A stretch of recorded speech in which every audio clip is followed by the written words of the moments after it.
گوجری زبان میں اپڈیٹ سنیے۔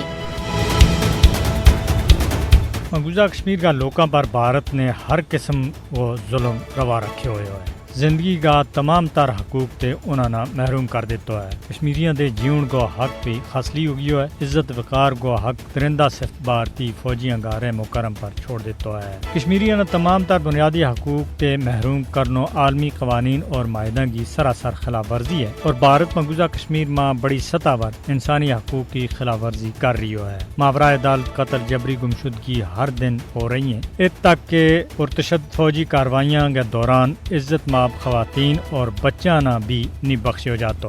دفعہ 370 کی منسوخی کے بعد انسانی حقوق کی خلاف ورزیاں میں خطرناک حد تک وعدہ ہوئے ہے۔ بھارتی قابض فوجیاں نے کشمیریاں کی زندگی عذاب بنا دیتی ہے۔ بین الاقوامی انسانی حقوق کی مختلف رپورٹوں نے بھارتی حکومت کا مظالم نہ بے نقاب بھی کیا ہے۔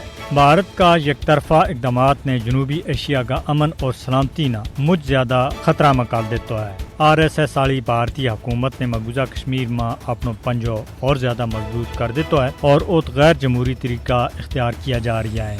بھارت نے مقبوضہ کشمیر میں ظلم و ستم کی قیمت ضرور چکانی رہے گی۔ اقوام متحدہ نے مقبوضہ کشمیر میں انسانی حقوق کی خلاف ورزیاں پر بھارت تے نوٹس لینے کی ضرورت ہے۔ مودی والی بھارتی حکومت کا اس ظلم دے ہاتھ نہ روکیا گیا تو جنوبی ایشیا کو امن تباہ اور برباد ہو گئے رہ جائے گا۔